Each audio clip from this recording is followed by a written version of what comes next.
Hola, mi nombre es Andrés Henao y hoy seré su guía a través de la historia de el surrealismo. Pues el surrealismo fue un movimiento artístico que nació en Francia después de la Primera Guerra Mundial.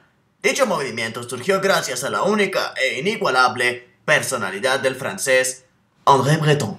Fue durante los años 20 cuando surgió como una contrapropuesta al dadaísmo, ya que tomaba parte de sus ideales, pero tenía un significado completamente diferente. A grandes rasgos, el dadaísmo era un movimiento artístico que se basaba en lo absurdo, satirizando al estereotipo de artista burgués de aquel entonces, con obras sin sentido que buscaban exponer la banalidad y lo absurdo del arte que los rodeaba. Acompáñenos en esta experiencia surreal llena de sueños y de imaginación para aprender más sobre este movimiento que evocaba al inconsciente. Este movimiento que más que una forma de hacer arte, era una forma de vivir. Este es un capítulo más de movimientos artísticos.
Oh, aquí está, profesor. Pues estaba esperándolo justamente porque quería que me hable un poco acerca de cómo se desarrolló este movimiento. Platíquenos un poco de lo que sabe. Surgió como un intento de reacción positiva frente a la destrucción artística llevada a cabo por los dadaístas y sus ideales. André Breton tenía la idea de que la situación histórica de posguerra sin duda exigía un tipo de arte nuevo que buscara en lo más profundo del ser humano para comprenderlo en su totalidad. Se ha descrito al surrealismo como aquella creación de la irracionalidad. Oh, vaya, espero no le importe que estemos de cabeza, profesor, pero esto suele pasar en este desierto. Bueno, platíquenos un poco más sobre el surrealismo ahora que podemos. Bueno, como estaba diciendo, el surrealismo... Sí, claro, bueno. El surrealismo era descrito como aquella creación de la irracionalidad, de los sueños y de los instintos, para crear una motivación o inspiración dentro del artista. Pues esto a mí me suena a que alguien perdió un tornillo. Creo que estas personas estaban muy mal. ¿Cómo sería posible retratar la irracionalidad de los sueños? Pues vaya, creo que te suena absurdo, pero el surrealismo le da mucha importancia a los sueños, ya que estos son creados por el subconsciente. Ellos buscan comprender y entender al máximo al ser humano. Por eso se dice que al crear arte inspirado en el subconsciente, como los sueños o los instintos, es como realmente podemos llegar al fondo de una persona y conocer cada rincón de su ser, ya que el subconsciente expresa cosas y sentimientos que en nuestro estado racional no podemos expresar. En el surrealismo hay demasiadas imágenes, y entre más ilógicas sean de interpretar, son más sólidas dentro de este movimiento.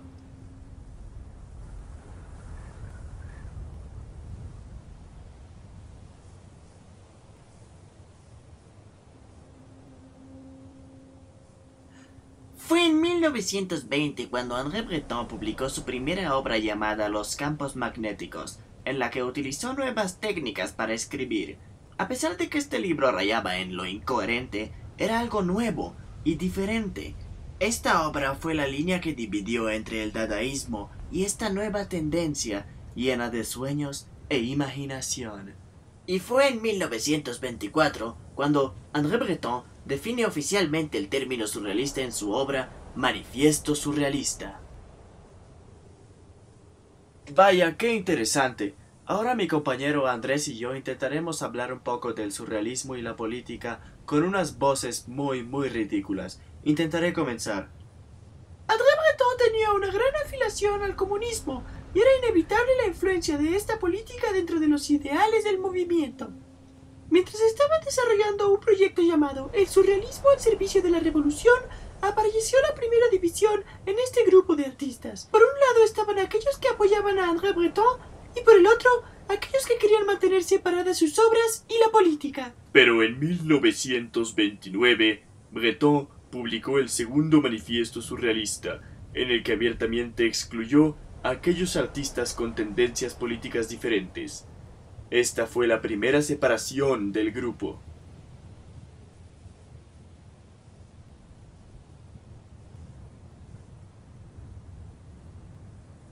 Hola, ¿qué tal? Estamos con el experto en técnicas artísticas, que nos hablará un poco de las técnicas que se desarrollaron a través del surrealismo. Empezaremos hablando sobre la técnica que se desarrolló llamada escritura automática. Esta fue una técnica desarrollada por André Breton, pero mejor platícanos tú un poco. Sí, claro. Bueno, primero que nada, mi nombre es Dick Hagrid. Bienvenidos a todos al programa. Bueno, rápidamente queremos que empiece a hablar sobre esta técnica, por favor. Sí, claro, sí. Bueno, pues la escritura automática era esta técnica inicialmente utilizada por André Breton. ¿O se refiere al mismísimo André Breton? Sí, me refiero a él. Bueno, esta técnica consistía en poner el lápiz sobre la hoja y escribir literalmente sin pensar dos veces. Era de una forma plasmar todo lo que había en nuestras mentes, para así evitar la censura a la que se somete, la censura que sometemos al inconsciente. Veamos si entendí bien. Supongamos que me está pasando cosas muy extrañas por la cabeza. ¿Es escribir estas cosas así como vayan saliendo? Sí, así es. Incluso a veces esto se hacía en un estado de trance para lograr evitar cualquier tipo de distorsión que crean los prejuicios.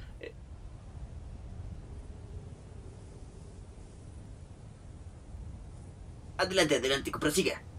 Otro método importante fue el cadáver exquisito.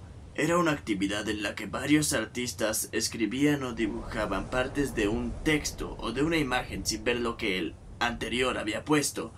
Y al final de pasar... Oh sí, recuerdo, al final de pasar el papel se revelan criaturas y frases surrealistas. ¿No es así? Sí, eso es básicamente estas técnicas. Bueno, ahora debería despedirme. Adiós, gracias. Bueno, démosle un fuerte aplauso a Dick Hagrid, el experto. ¡Hasta luego! Eso es muy bien. Bueno, ahora llegamos a la parte más didáctica del programa. Hablaremos de los artistas del movimiento. ¿Qué dicen, Bueno, en la pintura, el primer artista es André Masson. Él vivió una época de terror en la guerra, y después de eso empezó a experimentar con las técnicas del automatismo, y se unió a los surrealistas. En sus obras pegaba arena a ciertos trazos para darles una textura muy especial a sus pinturas. Sus obras más importantes fueron desarrolladas durante estos años, ya que en estas logró desahogar sus traumas bélicos. El segundo nombre en la lista es Joan Miró. Él es el máximo representante del surrealismo abstracto. Aunque fue solamente una fase dentro de su producción, sus cuadros están llenos de poesía, pinta con colores puros y tintas planas. La obra clave en su evolución es el Carnaval del Arlequín.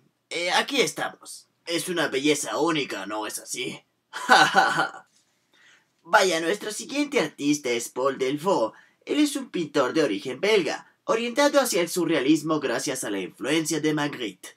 A pesar de que él nunca se consideró un surrealista, sus pinturas entraban definitivamente dentro de esta categoría, famoso por sus desnudos femeninos y una fascinación con los trenes. Delvaux nunca dejó a un lado la motivación que lo inspiraba desde el corazón de su infancia. Nuestro siguiente artista es Giorgio de Chirico. Él no era un surrealista, pero de Chirico influenció a varios artistas que estuvieron involucrados en este movimiento. Es por eso que es importante ver algunas de sus obras. Son únicas y verdaderamente hermosas. Ahora bien, nuestro siguiente artista es el mismísimo René Magritte. Él, al ver una obra de este artista que acabamos de ver, de Chirico, cambió su estilo para dar lugar a una nueva forma de pintar. Es el surrealista más simbolista. Provoca el choque emotivo de color, aplicando formas realistas puestas en lugares y momentos inverosímiles.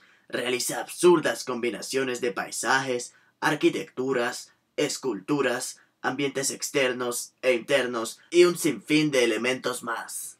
Nuestro siguiente artista es el ya mundialmente conocido Salvador Dalí.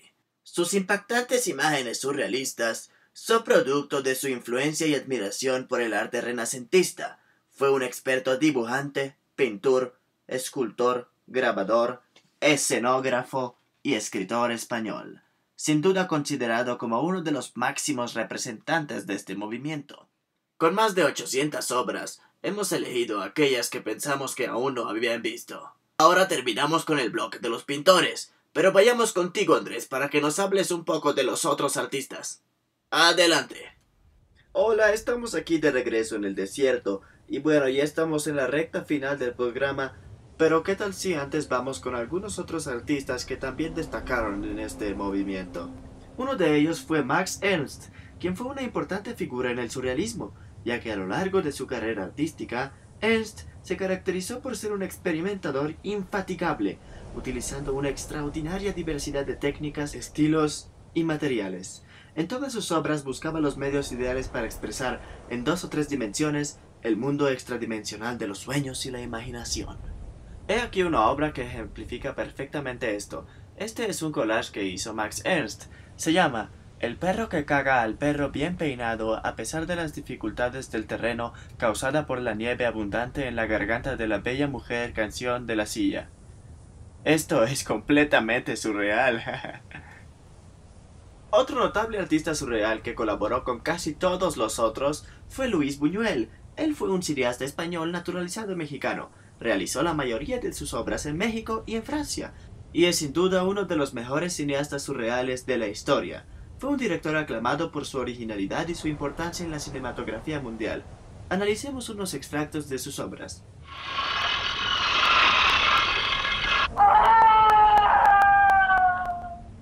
¡Hijo mío de mi alma!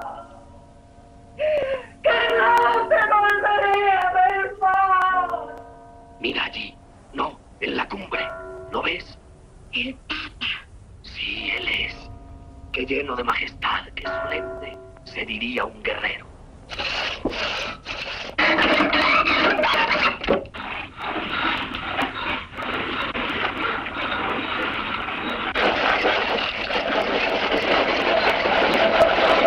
Espera, te pondré bien la almohada.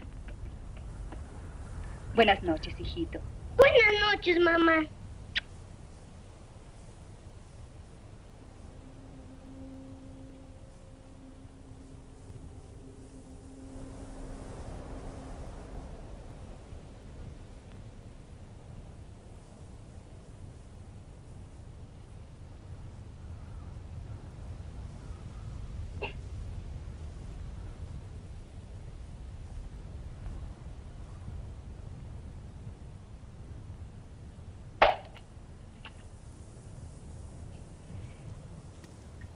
Vaya qué gran obra, me deja la piel china. Entre la gran variedad de artistas dentro del movimiento surrealista, eran muchos los que podían danzar entre la pintura, la escultura, la literatura y muchas otras artes. He aquí uno de estos artistas, cuyo talento no está en la técnica, sino en el espíritu. Su nombre, Edward James.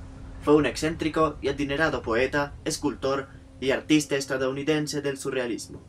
En 1944 viajó a México para llevar a cabo un proyecto que buscaba situar un jardín de Edén en esta surrealista tierra, llamada por Breton el país más surreal del mundo. El sitio aparentemente adecuado para esto fue en Xilitla, en el estado de San Luis Potosí. He aquí uno de muchos que, a pesar de no haber tenido el talento de Magritte o una obra tan extensa como la de Dalí, tenía algo que no se puede hacer a un lado. Este artista, al igual que muchos otros, no solo creaba surrealismo, sino que también lo vivía.